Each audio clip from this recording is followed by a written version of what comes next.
हाँ, प्रणाम आचार्य जी। तो मुझे लगता है कि मेरी जीवन शैली लगभग आज के युग की अंगुलीमाल की जैसी रही है। पूरा जीवन स्वार्थ से भरा रहा। किसी ने बताया कि आईआईटी का सबसे बड़ा कॉलेज होता है, वो मैंने कर लिया।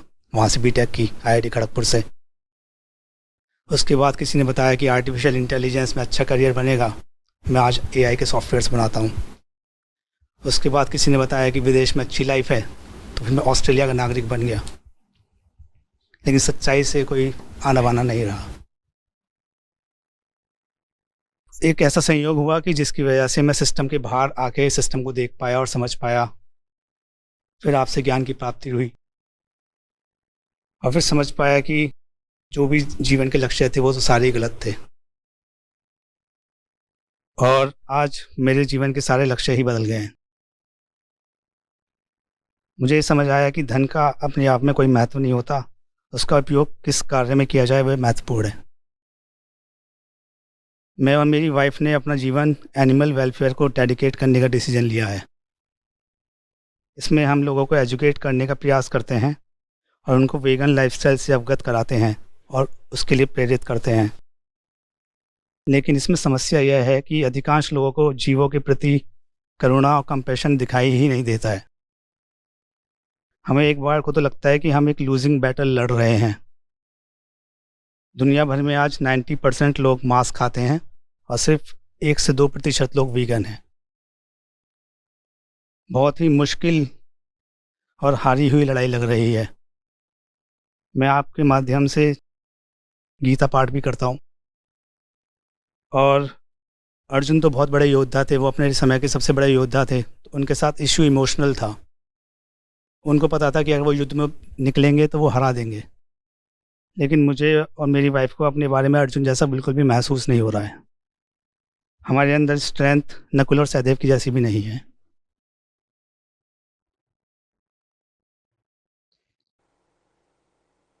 देखिए, थोड़ा सा इसको विस्तार से देखना पड़ेगा।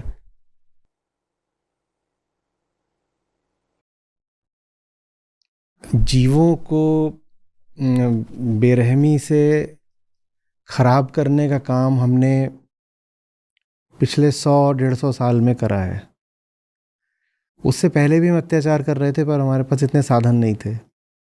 तो उसमें आप मान लीजिए 500 साल और जोड़ दीजिए, तो इधर इधर के 100 साल ले लीजिए। जब हमारे पास इंडस्ट्रियल पावर आ गई तो हमने ज़बरदस्त मैकेनाइज तरीके से जीवों को बर्बाद करा, मारा।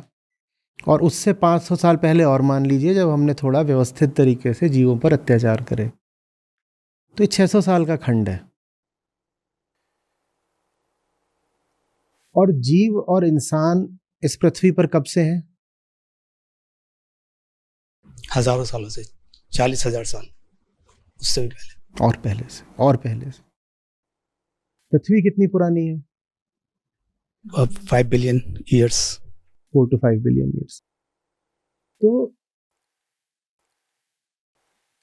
जो बदलाव आते हैं ना पृथ्वी पर, बड़े बदलाव, वो थोड़े बड़े टाइम स्केल में आते हैं। हमारा क्या होता है कि चूंकि हम एक छोटी सी आयु जीते हैं, 60-80 साल की, तो 60-80 साल में अगर हमें किसी काम में सफलता नहीं मिल रही तो हमको लगता है ज़्यादा वक्त लग गया। ज़्यादा वक्त लग गया हमारे रेफरेंस फ्रेम से, क्योंकि हम 80 साल जीते हैं। पर अगर आप जीवों के अस्तित्व को लेके देखें या पृथ्वी के अस्तित्व को लेके देखें, तो 60-80 साल तो कुछ भी नहीं है ना। अगर आप जो कर रहे हो उसमें सफलता आपको 500 साल में भी मिल जाए तो जल्दी मिल गई ना। फिर पूछ रहा हूँ, आप जो कर रहे हो, आपको पता है वो काम बहुत महत्वपूर्ण है, उसमें अगर आपको 500 साल भी लग गए सफलता मिलने में, तो बहुत देर हो गई क्या? जल्दी है। जल्दी है, बहुत जल्दी है। अगर जीव पे पहला अत्याचार इंसान ने शुरू करा था तो वो था आज से लगभग 10,000 साल पहले, जब खेती शुरू करी थी। खेती के साथ इंसान का जीवों से रिश्ता उल्टा पुल्टा होना शुरू हुआ है।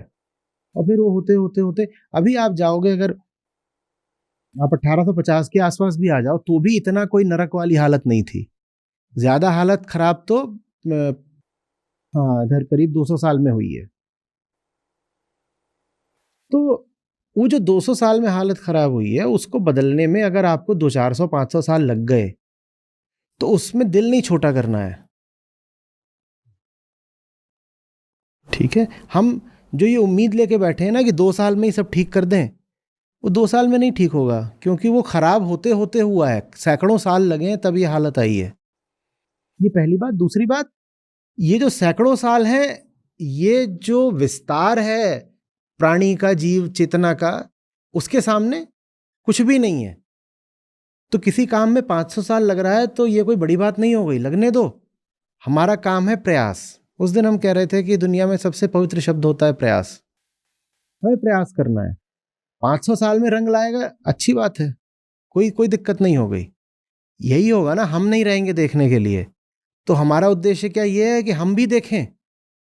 हमारा उद्देश्य ये तो नहीं कि हम भी देखें, हमारा उद्देश्य ये है कि कुछ अच्छा हो। वो होने में कई बार आवश्यक होता है कि 500 साल लगें। हम चाह नहीं रहे कि 500 साल लगें, हम तो चाह रहे हैं कि कल ये सारा अत्याचार रुक जाए, हम तो चाह रहे हैं। पर कुछ बातें हमारे चाहने से नहीं होती हैं, उनमें समय लगता ही लगता है। और जब शुरुआत करी जाती है तो कई बार वही लगता है जो आपने कहा, लूजिंग बैटल। अगर आप 2 व्यक्ति हुए हैं जिन्होंने धाराएं बहुत पलटी हैं।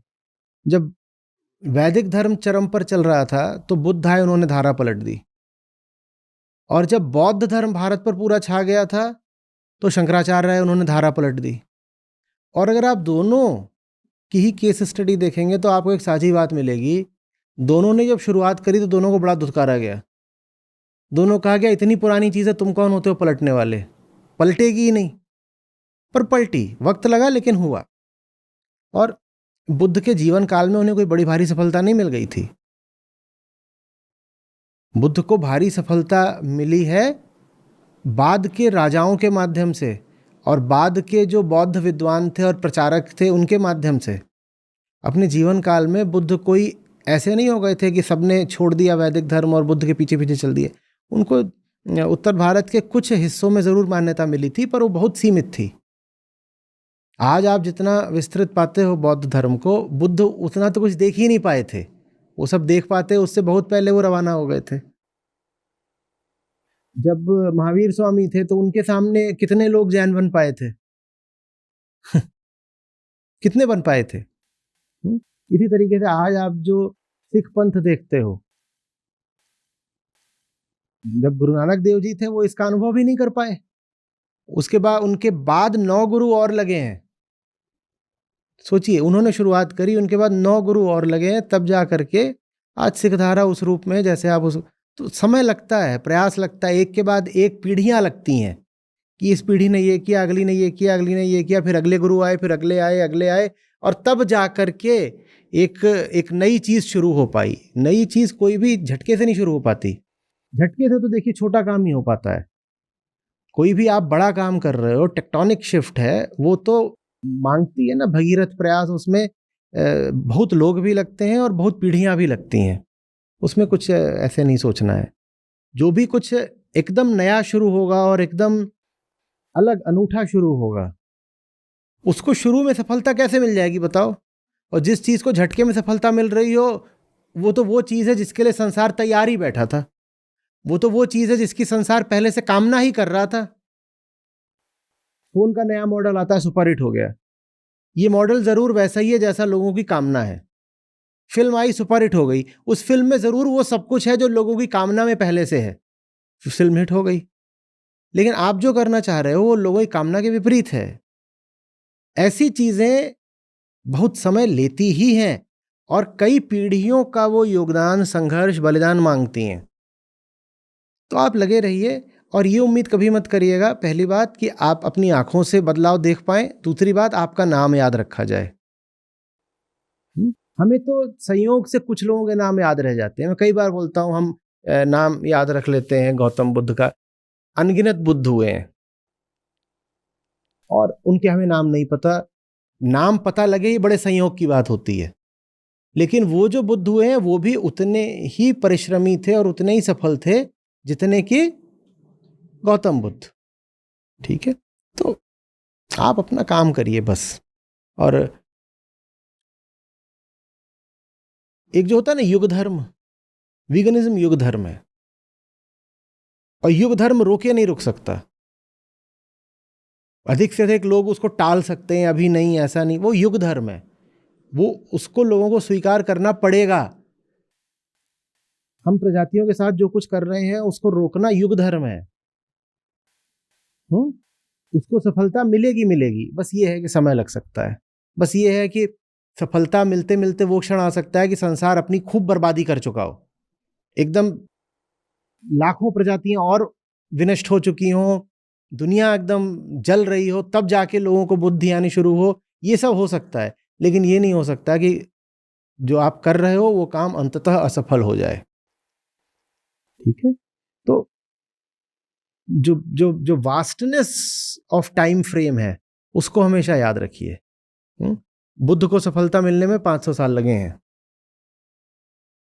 अब हम इसमें बोध प्रत्युषा में महात्मा बुद्ध की शिक्षाएं समझना चाहते हैं तो हम किन को लेके आ रहे हैं? नागार्जुन को लेके आ रहे हैं। नागार्जुन तो बुद्ध के 700 साल बाद के हैं, तो बुद्ध को भी 700 साल इंतजार करना पड़ा कि कोई आए और उनकी सीख को एकदम तार्किक और वैज्ञानिक तरीके से दुनिया तक पहुंचाए। 700 साल तो बुद्ध ने इंतजार करा, हम कौन है? ठीक है, तो आप अपना काम करिए। बिल्कुल हो सकता है कि आपने जो काम करा हो वो बीज की तरह हो, आप चले गए हो देह से, उसके 200 साल बाद उन बीजों में अंकुर फूटे, एकदम हो सकता है। आप अपना काम करते रहिए। आज के समय में मीट कंजम्पशन एंड प्रोडक्शन तीसरा बड़ा रीज़न है क्लाइमेट चेंज का। मैं तो मानता हूँ तीसरा नहीं है, ये पहला या दूसरा है। मैंने बार बार ये कहा है और लोगों को ये बात समझ नहीं आती है। नहीं समझ में अपने स्वाद के खातिर और जो भी उनकी आदतें हैं उसकी वजह से वो जीव हत्या करते हैं। तो क्या हमारे पास इतना समय है? पृथ्वी का टेम्परेचर बढ़ चुका है ऑलरेडी 1.5 डिग्री, अगले 5 सालों में अगर वो मैं कह डिग्री भी दूं कि नहीं है समय तो क्या होगा? मैं तो कह रहा हूं कि मेरे देखे आज ये सारी चीजें रुक जानी चाहिए इसी पल, पर ऐसे होता नहीं ना। समय का जो पहिया है ना वो बड़ा भारी है, और वो एक बार मोमेंटम पकड़ लेता है तो उसको फिर रोकने में और पलटने में, जैसे बुद्ध धर्म चक्र परिवर्तन, समय लगता है। एक बहुत विशाल चीज हो और वो एक दिशा में मोमेंटम ले चुकी हो, तो आपको पहले तो धीरे धीरे करके वो मोमेंटम रोकना है और फिर उसको उल्टा पलटना है। वक्त तो लगेगा, और अब हमारे पास वक्त है कि नहीं है, क्या कर सकते हैं? जैसा भी है तो एक संयोग का खेल है कि हम आप इस युग में पैदा हुए हैं जब वक्त नहीं है, पर अब नहीं है तो अब हम क्या करें? हम तो यही कर सकते हैं कि अपनी 100% निष्ठा और समर्पण से पूरा पूरा काम करें। और इसलिए बोल रहा हूं कि परिणाम की परवाह करोगे तो बहुत जल्दी हतोत्साहित हो जाओगे। प्रयास की परवाह करो, प्रयास जितना कर सकते हो उससे 1.5 करो, लेकिन ये मत देखो कि कितनी जल्दी इसका नतीजा आएगा। नतीजों की ओर देखेंगे तो दिल दहल जाएगा। मुझे आंकड़े पता हैं, मैं उन आंकड़ों को हर हफ्ते देखता हूँ, तो बहुत दिल दहलाने वाले आंकड़े हैं।